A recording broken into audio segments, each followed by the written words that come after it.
네, 신종 코로나 바이러스가 정치권까지 영향을 미치고 있습니다. 총선을 불과 70여일 앞둔 상황에서 여야가 대응책 마련에 총력을 다하고 있는데요. 더불어민주당 강병원 의원, 자유한국당 성일종 의원 모시고 자세한 얘기 나눠보도록 하겠습니다. 어서 오십시오. 안녕하십니까. 네, 안녕하십니까. 총선 70일, 이맘때쯤이면 예년 선거를 보면 참 이제 예비 후보들도 지역을 분주하게 뛰고 있고, 그리고 현역 의원들도 다음 총선에 도전하는 현역 의원들도 참 선거운동 하느라고 의정 생활 굉장히 바쁠 텐데 지금 신종 코로나 바이러스가 그런 문화 자체를 완전히 바꾸고 있는 정도로 파급력이 큰 상황인 것 같습니다. 요즘 지역 주민들 분위기부터 두 분께 한번 여쭤볼까요? 지역 분위기 어떻습니까? 오늘 제가 오전에 제 모교인 고교에 졸업식 축사를 하러 가게 되어 있었거든요. 초청받아서. 네. 근데 고교에서 연락이 왔습니다. 이렇게 전체 학생이 모여서 하는 졸업식은 취소가 되었고 아하. 각 반별로 네. 방송을 통해서 졸업식을 한다는 겁니다. 네. 그래서 이제 저한테 요청이 와서 축사 동영상을 짧게 보내줬는데요. 음. 그만큼 모든 각 학교라든지 단체들이 다 모여가지고 하는 행사는 취소하거나 다른 방식으로 하는 규모를 줄여서 하는 것 같고요. 네. 혹시라도 그런 과정에서 이렇게 이 병이 더 확산되는 것을 막기 위한 전 국민적인 노력들이 좀 나타나고 있지 않나 생각이 듭니다. 그래서 저 같은 경우도 이제 직접 주민들을 만나서 만날 기회가 있더라도 최대한 이제 악수 같은 건 피하고 네. 그리고 이제 많은 주민들이 모이는 행사는 좀 저도 참석하지 않으려고 하고 좀 규모를 줄이거나 다른 방식으로 할 수 있게끔 권고도 하고 네. 그런 방식으로 어쨌든 우리 국민들 모두가 이 신종 코로나를 극복하는 데 좀 협조해야 되지 않을까 네. 이런 생각이 좀 들었습니다. 일단 이 물갈이 판갈이 국면에서 공천의 문턱을 넘어야 하겠지만 성일종 의원께서도 어떤 지역 주민들의 민심을 다시 잡기 위해서 좀 노력들을 코로나 바이러스로 인해서 좀 다른 방식으로 좀 하는 것이 좀 필요한 상황이 아닌가 이런 생각이 드는데 어떻습니까? 제대로 알려드려야죠. 그래서 저는 아침에 저희 지역의 서산 의료원을 방문을 해서 네. 2차 진료기관입니다. 그래서 이러한 오한발 코로나 바이러스가 나오면 이에 대한 치료를 전담하는 게 바로 서산 의료원이기 때문에 네. 의료진한테 가서 여러 진행 상황과 준비 상황을 철저하게 이렇게 체크를 해서 예. 페이스북 같은데 우리 시민들과 군민들한테 알려드렸습니다. 또 행사가 좀 많이 있습니다. 요즘에 저희는 어촌도 있고 또 마을회관들의 여러 가지 결산총회가 있기 때문에 좀 많이 취소도 좀 하고 계신데 그래서 이런 데 가서 지금 가장 중요한 것은 손 씻기와 마스크를 사용하는 겁니다. 네. 그래서 제가 직접 마스크를 쓰고 얘기하고요. 또 손 씻는 거 꼭 씻어달라고 말씀을 드리고 그래서 축사 내용이 바로 이런 내용입니다. 지금 그 무엇보다도 국가가 우리 국민들의 총의를 모아서 지금 현재 닥칠지도 모를 상황입니다. 아주 몇 사람은 발병을 했지만 네. 중국 같은 그런 큰 상황이 오지 않도록 미리미리 우리가 준비를 잘 해서 우리 국민들 스스로 대비태세를 준비시키는 게 좋겠다. 그래서 행사장에 갈 경우가 있으면 바로 이런 마스크 문제 꼭 쓰시라는 말씀과 그리고 손 세정제라든가 예. 비누로 이렇게 씻는 방법에 대해서 제일 먼저 그 말씀을 지금 권면해드리고 있습니다. 네. 우한에서 전 세계를 타고 돌아온 우리 교민들이 어디에 수용돼서 2주 동안 있어야 될 것이냐를 두고 처음에 충남 천안이었다가 천안이라는 얘기가 나왔다가 또 지역 선정이 또 바뀌게 되면서 이게 상당히 시끄러운 논란이 됐었고요. 정치권에도 이게 어떤 정쟁에 그리고 여러 큰 비판을 받았던 것이 불과 어제까지였습니다. 그리고 다행스럽게도 지역 주민들이 거기에 대해서 이제 와서 건강하게 네. 있다 가셔라라고 이렇게 진입 장벽을 낮춰 주셔갖고 그런 상황을 맞게 됐는데요. 일련의 상황들을 놓고 두 분께서도 생각이 좀 여러 가지 복잡하게 교차하실 것 같습니다. 강병원 의원께서는 어떻게 보셨습니까? 일단은 어쨌든 진천과 아산에 계신 우리 국민들께 되게 감사드립니다. 어쨌든 이런 과정들 속에서도 우려도 되셨음에도 불구하고 어쨌든 이렇게 우리 동포 아니겠습니까? 네. 중국에서 오신 분들도 같은 동포라는 생각으로 또 이분들 좀 따뜻하게 맞이해 주셨고 그런 부분에서는 우리 진천과 아산에 계신 우리 국민들께 정말 감사하다 이런 말씀을 먼저 드리고 싶습니다. 네. 아마 그곳에서 이제 2주간 격리돼서 이분들이 증상이 있는지 없는지 철저하게 방역 당국에서 이제 그 관리 관찰하고 치료도 하지 않겠습니까? 저는 이 과정들이 좀 잘 좀 진행이 됐으면 좋겠고요. 네. 처음에 또 이 과정에서 뭐 천안으로 결정된 건 아니고 네. 검토 대상지 중에 하나였겠죠. 아마 이런 네. 부분들이 좀 보안이 철저하게 지켜지지 않고 언론에 새 나가면서 홀선이 있었던 부분에 대해서는 우리 정부 당국에서도 앞으로 이런 문제를 할 때는 보안을 지킬 건 철저하게 지키고 또 장소가 선정이 예. 되면은 우리 국민들에게 납득할 수 있게끔 충분히 설득하는 그런 작업이 필요할 것 같습니다. 또 저는 그런 생각이 들었습니다. 어쨌든 저도 결국은 언젠가는 이게 더 확산되고 치료제도 쉽게 만들어지지 않으면은 저도 전염병의 피해자가 될 수 있지 않겠습니까? 예. 저는 서로 역지사지하면서 우리가 서로에게 힘을 주는 네. 그런 우리 국민들의 단합된 힘이 더욱 절실히 필요한 때가 지금이 아닌가 이런 생각이 들고요. 그래서 우리 저녁에 또 전 세계가 한 대 더 가서 네. 우한에 있는 우리 교민들 다 모시고 온다고 하는데 빨리 와서 우리의 우수한 이 병원 의료 기술로 모든 국민들이 좀 건강할 수 있게끔 했으면 좋겠습니다. 네. 이런 국가적인 사태를 놓고 이게 이런 생각을 하는 게 적절한지는 모르겠습니다만 총선에 어떤 영향을 미칠 것이냐라는 생각을 또 안 해볼 수가 없는 것 같다는 생각도 듭니다. 이게 총선이 워낙 70일 앞으로 임박하게 다가왔기 때문에 특히 충청권 같은 경우는 이번 뭐 격리 수용을 하는 과정에서 여러 가지 잡음도 있었고요. 그리고 늘 어느 선거 때마다 스윙보트로 또 작용했던 부분이기 때문에 그 민심이 어떤지 좀 궁금합니다. 정부는 모든 일에 있어서 투명하고 아주 공개적으로 해야 되잖아요. 네. 그리고 정확하게 납득할 수 있는 근거를 제시하는 게 중요하거든요. 천안에 오겠다 그랬으면 천안에 오고 거기 하는 게 맞습니다. 그런데 왜 천안인지 그 이유는 뭐가 왜 그 위치가 그쪽으로 가야 되는지에 대한 이유나 모든 타당성을 주민들로부터 동의를 받아야지요. 네. 실질적으로 이걸 검토를 해놓고 여러 가지 문제가 있으니까 또 바꿨단 말이죠. 근데 바꾼 이유에 대해서 뭐였냐면 나돈 침대가 있었기 때문에 바꿨다 또 그랬어요. 또 수용시설이 적기 때문에 그렇다 그랬거든요. 네. 근데 수용시설이 적으면 채우고 다른 데로 갔으면 또 문제가 없을 거예요. 그렇지만 이런 행정을 처리하는 정부의 자세 그리고 지역 주민들한테 의견을 동의를 구하는 여러 가지 프로세스상에 상당히 문제가 있다고 생각을 합니다. 그렇지만 우리 충청도민들은 늘 어려울 때 국가가 어렵고 힘들 때는 나서서 늘 앞장서고 헌신했습니다. 이번에도 긴급한 상황이 오니까 네. 이 부분에 대해서 잘 쉬었다, 잘 문제 있으신 분들 또 치료하시고 이렇게 잘 하시라고 하는 격려를 주신 거에 대해서 다시 한번 고마운 말씀을 드리고요. 네. 이 모든 책임은 정부에서 지고 하는 겁니다. 이 정부가 이 오락가락하고 지금 원칙 없이 하는 거 상당히 문제가 있다고 보여지고요. 또 보니까 전부 다 이게 야당 국회의원직으로만 또 이 지역 위치가 선정이 됐습니다. 네. 지금 미국 같은 경우는 군의 경납고에다가 격리 수용을 했거든요. 호주 같은 경우는 옛날에 이런 감염병이 왔을 때 섬에다가 위치를 해서 치료를 했고요. 또 크루즈 같은 큰 대형 선박, 여행 다니는 크루즈 선박 같은 데다가 치료를 했는데 우리 같은 경우는 이에 대한 대비책이 전혀 없거든요.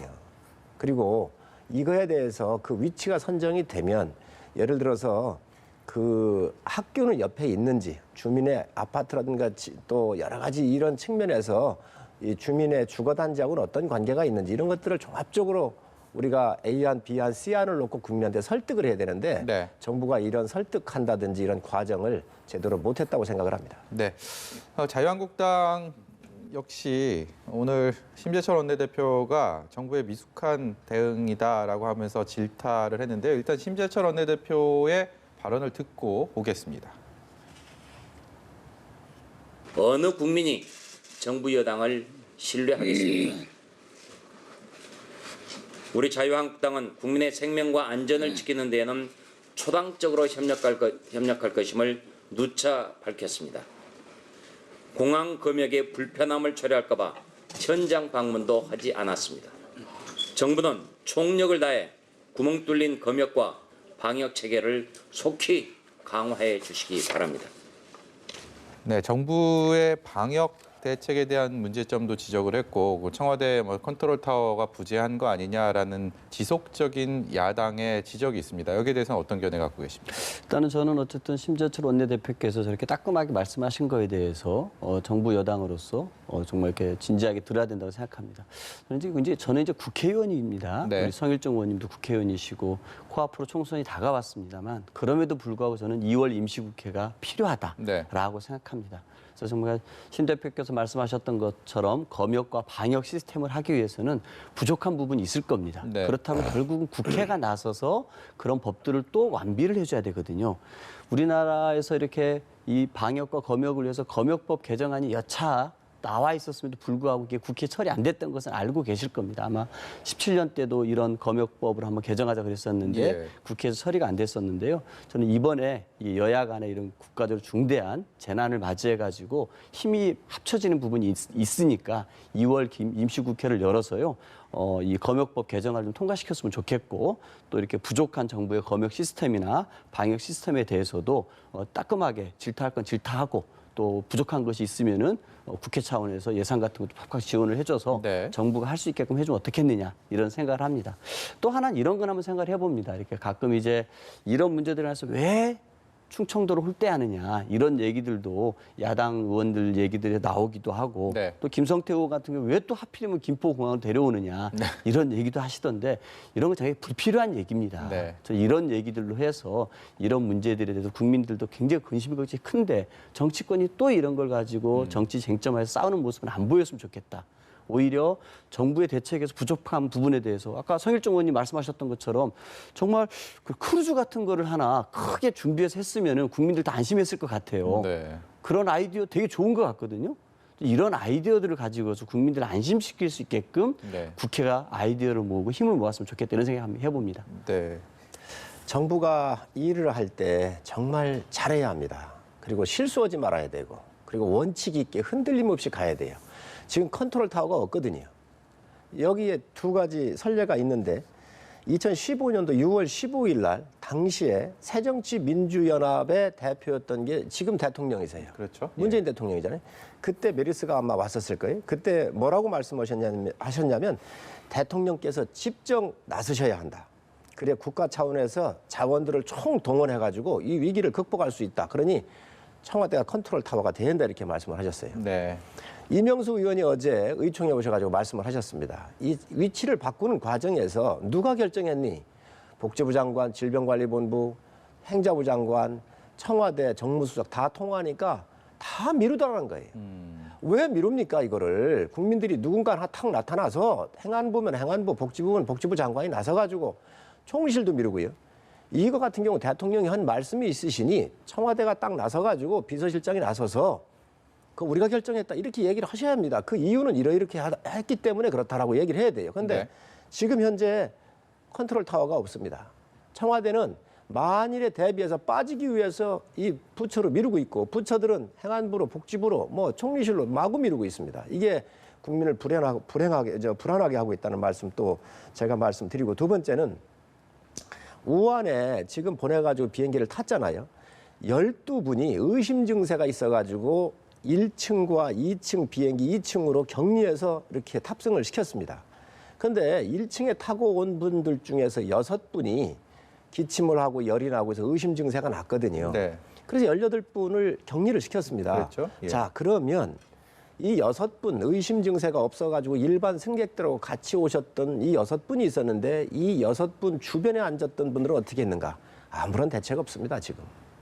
도대체 누가 컨트롤 타워 하고 있냐는 거예요. 지금 이런 문제가 지금 심각하게 있는데 정부 청와대가 나서서 이거는 바로 컨트롤 타워 역할을 제대로 해주시고 네. 국민들한테 안심시켜 주셔야 됩니다. 그리고 이러한 재난 앞에서는 여야가 뭐 다 협력합니다. 네. 뭐 어떤 법안이든 또 어떤 뭐 예산이든 국회가 필요하면 전적으로 지원해서 앞장서겠다는 약속드립니다. 네. 요 얘기는 조금 드려야 될 것 같은데요. 일단은 368분이 비행기로 모셔왔지 않습니까? 그래서 어쨌든 비행기 안에서 뭔가 증상들이 발견된 분들을 1, 2층으로 나눠서 어쨌든 공간을 좀 분리해서 모시고 갔고요. 네. 또 오시고 나서 또 다시 한번 검사해서 또 증상이 또 추가로 된 분들도 다 국립중앙의료원이나 다른 병원으로 옮기지 않았습니까? 그리고 이분들 다 우리나라는 집으로 보내는 게 아닙니다. 네. 일본 같은 경우는 자가 격리 조치를 했습니다. 우리는 전부 다 이렇게 그 경찰 인재개발로 데려와서 이분들을 좀 14주 동안 격리해서 보게 되어 있기 때문에 그 대책이 없다 이런 거는 좀 맞진 않는 말씀 같고요. 네. 저는 아까 이제 하시는 말씀들 중에 이제 장소를 선택할 때 주변에 학교가 있거나 아파트가 있거나 이런 말씀도 하셨습니다. 근데 솔직히 이 병이 전파되는 거는 무슨 1km 밖에 있는 사람에게 전파되는 건 아니지 않습니까? 예. 밀접하게 같이 있거나 또는 이렇게 비말을 통해서 전파되기 때문에 학교의 위치라든지 아파트 이런 것까지 이렇게 생각하게끔 하는 것도 좋습니다만 네. 혹시 그런 것들이 국민들에게 이게 우리 동네만 지나가도 네. 전염되는 거 아니야라고 잘못될까 봐 인식될까 봐 제가 잠깐 그 말씀 드리고 싶습니다. 네. 그 컨트롤 타워가 없다라는 말씀하셨는데 저는 그 말씀은 맞지는 않는 것 같습니다. 대통령께서 누차에 걸쳐서 회의를 진두지휘하시면서 국민 안전에 타협은 없다 그랬고 과하다 싶을 만큼 대응하고 군이든 뭐든 모든 자원들을 총동원하고 이미 지시를 내렸기 때문에요. 네. 과거 메르스 사태 때처럼 청와대가 컨트롤 타워가 아니다라고 하는 그런 일은 저는 없다고 봅니다. 네. 그러면 이번에는 지금 강 의원님 컨트롤 타워가 청와대로 믿으면 되겠습니까? 그렇습니다. 발표를 좀 하시고 네. 청와대에서 직접 진두지휘를 하십시오. 그리고 위치 선정도 청와대에서 하시고 네. 이래 해서 국민들한테 신뢰를 주시면 됩니다. 예. 이번에는 이해찬 더불어민주당 대표의 발언을 좀 듣고 올 텐데요. 듣고서 두 분께 질문 드리도록 하겠습니다. 선거도 중요하지만 코로나 바이러스 감염 상황에 대한 대응하는 것이 무엇 중요합니다. 원래는 선대위를 이번 주에 발족을 하려고 했는데 잠정 연기를 하겠습니다. 이 상황이 진정될 때까지 그 선대위 발족을 연기를 하고 이 상황을 관리하는데 당으로서도 아주 집중하겠다는 것을 다시 한번 말씀을 드립니다. 네, 선대위 발족을 연기하겠다라는 말씀을 듣고 왔습니다. 민주당엔 총선에 대해서 약간 그런 변화가 지금 느껴지고 있는 상황인데 반면에 자유한국당 같은 경우는 민주당보다는 좀 더 바쁜 행보를 이어오지 않았습니까? 보수통합이라는 부분들이 큰 과제가 있었기 때문에 예상치 못한 이런 사태 상황에 대해서 여러 가지 좀 글쎄요, 변수라고 할까요? 이 변수에 대해서 대응하는 것들이 좀 곰곰이 좀 생각을 해봐야 될 것 같은데 분위기는 어떻습니까? 대한민국 이제 전 세계에서 10위권에 들어가는 큰 나라예요. 대국이에요. 전 세계 경제 규모가 우리가 10위권이잖아요. 10위 정도로 하잖아요. 네. 우리가 이런 사태에 대해서 총력 대응을 하고 해결하면 되지 모든 일정은 정상적으로 가야 합니다. 네. 그러한 느긋한 마음과 또 다급한 마음을 부처별로 달리하면 돼요. 선거는 선거대로 가고요. 네. 그리고 또 다른 일정은 다른 일정대로 국가 질서에 맞게 쭉 진행하면 됩니다. 우리가 이거 하나 하기 위해서 모든 일을 다 놓을 수는 없지 않습니까? 예. 그래서 정상적으로 진행을 하면서 이 사태에 대한 국민들한테 계도하고 또 예방하고 하는 이런 측면 또 환자가 생기면 그에 맞게 국가가 정상적으로 이 프로그램을 잘 진행만 시키면 된다고 생각을 합니다. 지금 이해찬 대표께서 마치 모든 역량이 다 여기로 집중되는 것처럼 이렇게 얘기를 하시는데 네. 저는 정치적인 꼼수가 없었으면 좋겠습니다. 네, 이번에는 화제를 돌려보도록 하겠습니다. 저희가 신종 코로나 바이러스와 관련된 얘기들, 그 정치권에 어떤 영향을 미칠지 이런 부분들을 중점적으로 두 분께 말씀을 드렸는데 어제 임종석 전 대통령 비서실장이 검찰에 출석을 했습니다. 본인이 피의자 신분으로 출석하는 부분에 대해서도 스스로 공개를 했고 포토라인에 서서도 작심 발언을 쏟아냈습니다. 임 전 실장의 얘기들 윤석열 검찰총장에 대한 비판이 줄을 이뤘는데 여기에 대해서 어떻게 보셨습니까? 저는 그 일부 정치 검찰의 행태가 좀 과했다고 봅니다. 특히 이번에도 그 13명을 무더기로 기소를 했는데 네. 이거는 이제 중간 간부들 인사 곧 보직 배치가 있기 때문에 무리해서 기소를 좀 한 것 같아요. 네. 근데 저는 이 소환 조사도 없이 기소한다라는 것은 우리 국민 모두가 생각해 봐야 될 문제입니다. 정경심 교수를 그렇게 소환 조사 없이 전격적으로 기소해 가지고 네. 우리 국민 모두를 경악하게 했는데요. 저도 그렇고 사회자님도 그렇고 성일종 의원님도 그렇고 누구든지 범죄 의심을 받을 수가 있습니다. 근데 나에게 소명할 기회 한 번 안 주고 검찰이 갖고 있는 기소권을 네. 남용하거나 혹은 악용해가지고 기소를 해서 재판에 붙여버린다라 그러면은 이 국민의 기본권 입장에서 엄청난 침해가 되는 겁니다. 저는 검찰이라는 데도 우리 국민의 기본권을 지키는데 앞장서야 될 사법기관 중에 하나이거든요. 예. 그럼에도 불구하고 이 정치 검찰들이 움직여서 뭔가 편파 표적 과잉 수사를 하기 위해서 이 검찰 개혁에 반대하는 세력을 정말 죽이기 위해서 예. 이런 식으로 악용하는 것은 저는 굉장히 문제가 있다고 생각합니다. 네. 저는 그 개혁 세력에 대한 적대감이 너무너무 윤석열 총장이 크게 갖고 있는 것 같아요. 저는 이런 부분들에서 대면 조사도 하지 않고 무더기로 기소를 하고 또 인사가 날 때를 대비해 가지고 앞당겨서 무리해서 기소하는 것을 많은 국민들이 정말 의아하게 생각할 것 같고 네. 과연 이렇게 검찰이 가지고 있는 기소권, 검찰권이라는 것이 남용되지 않고 악용되지 않고 제대로 쓰이고 있는 걸까? 저는 국민의 한 사람으로서 굉장히 두렵다는 생각이 들었습니다. 강병호 의원께서는 이제 그에 앞서서 검찰이 송철호 울산시장이나 이제 백원호 전 비서관 등 이렇게 13명 기소한 부분에 대한 말씀을 해주신 거고요. 성일종 의원께서는 어떤 견해를 갖고 계실까요? 집권 여당이 상대의 집권 세력이었던 적폐 세력으로 몰아가지고 수사할 때 인권에 대해서 한 번이라도 이야기한 거 있습니까? 적폐 세력 수사를 하지만 인권 침해에 대해서 김우 사령관 같은 경우 자살 사건 나오고 모든 사람들 포토라인에 나와가지고 혐의 사실 다 이렇게 피의 사실을 검찰이 흘리고 있었을 때 지금 집권당 청와대나 아니면 여당에서 이런 부분에 대해 인권 침해가 있다. 이거 개혁적으로 문제가 있구나라고 제기한 적이 있습니까? 엄청나게 박수 쳤습니다. 그렇게 환호했습니다. 자, 그리고 임명장을 주면서 대통령께서 검찰총장한테 살아있는 권력도 수사하라라고 얘기를 하셨거든요. 나한테 오는 칼날에 대해서는 이게 반개혁 세력입니까? 그리고 나한테 칼날을 디밀을 때는 잘라내는 게 그게 개혁입니까? 저는 이 정권한테 묻고 싶습니다. 국민 누가 동의하겠습니까? 지금 임 실장께서 포토라인에 이제 나서셨어요. 아니 여기에 출두를 요청했는데 안 나간 사람 많지 않습니까? 그러니까 기소한 겁니다. 이게 뭐 잘못됐습니까? 그렇기 때문에 안 나왔기 때문에 방법이 없어서 시간이 쪼들리고 그러니까 여기에서 시간에 쫓겨서 기소를 한 것이고요. 전 비서실장이 이 사건도 그렇습니다. 경찰이 작년 11월에서야 이 김기현 수사 상황에 대한 청와대 보고서가 나왔기 때문에 그때부터 이게 본격적으로 수사가 이루어진 거 아니겠습니까? 그런데 이거를 검찰이 기획한 것이다 그랬어요. 짜집기 한 것이다 그랬어요. 예. 기획했으면 누가 언제 어디에 모여가지고 누구 지시로 기획을 했는지 조사하십시오. 네. 법무 감찰 기능 있지 않습니까? 왜 그거 발동 안 하십니까? 그리고 문제 없으면 피하지 말고 당당하게 나오셔가지고 그리고 다른 수사했었던 주인 검사들, 이 차장 검사들 중간 이런 분들 자르지 말고 더 명명백백하게 밝혀가지고 국민의 의혹을 씻어주라고 더 지시를 하셔야 합니다. 예. 그게 아니고 지금 마치 이 정권이 피해자 있는 것처럼 피해를 보고 있는 것처럼 반개혁 세력, 개혁 세력을 갖다가 지금 현재 수사를 하고 있는 것처럼 국민한테 호도한다 그러면 예. 국민 눈이 정확하십니다. 저는 국민들께서 용서 안 하실 거라고 생각을 합니다. 저는 이렇게 생각합니다. 이 수사 자체가 애초에 울산 그 김기현 시장 측근들의 토착 비리에서 시작을 했거든요. 그리고 이거에 대해서 검찰도 당시에 내사를 했습니다. 네. 그리고 경찰과 함께 압수수색 영장도 청구하면 발부를 해줘가지고 압수수색도 하지 않았습니까? 예. 검찰이 수사 지휘를 해서 경찰이 수사를 한 겁니다. 그리고 경찰이 이거에 대해서 기소 의견으로 송치를 했더니 검찰이 무혐의 처분을 했던 사건이에요.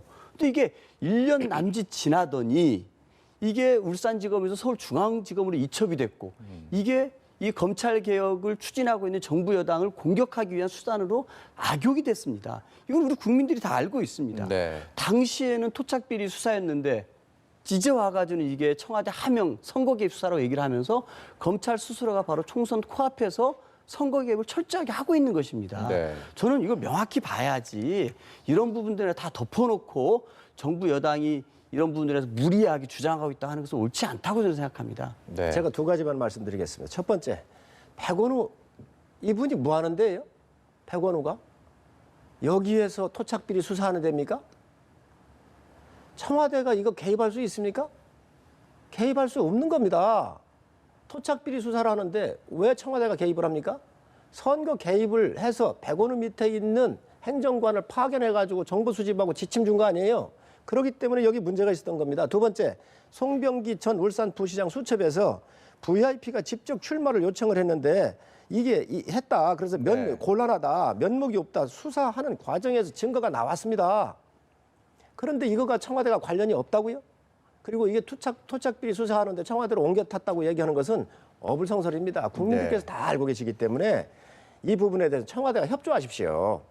정말로 이거 헌법 가치를 훼손시키는 어마어마한 중대 사건입니다. 어떻게 저 공천장 받은 날 저 경찰청장 지시에 의해서 압수수색을 하고 20% 이상 앞서고 있던 후보가 떨어졌는데 저 임 실장이 뭐라 그랬습니까? 이런 자기가 3년 수사를 받았는데 본인과 가족에 대해서 너무 억울했다 그랬지 않습니까? 그러면 그 수사받은 이 김기현 시장은 시장직도 이렇습니다. 이 가족과 이 본인이 받았던 이 고통에 대해서는 왜 중시 생각을 안 하십니까? 사람이 먼저라면서 본인이 그런 억울함을 받았으면 나를 반면교사 삼아가지고 김기현 시장 억울하지 않도록 철저하게 조사를 해주세요 하고 본인도 협조하고 나 같으면 검찰에 요청하겠습니다. 네. 과연 이 울산 사건은 어떤 결말을 맺게 될지 정말 저도 너무 궁금합니다. 이제 법원이 공정한 잣대로 거기에 대한 판단을 내릴 텐데요. 모쪼록 이 사건에 둘러싸고 정말 국론이 분열되고 이런 두 분의 말씀처럼 이렇게 견해가 팽팽하게 엇갈리고 전혀 그 접점을 찾지 못한 상황이 이어지고 있기 때문에 이 상황이 모쪼록 공정한 잣대에 의해서 하루빨리 마무리가 될 수 있기를 바라면서 오늘 말씀은 여기까지 듣도록 하겠습니다. 지금까지 강병원 더불어민주당 의원, 성일종 자유한국당 의원이었습니다. 고맙습니다. 감사합니다.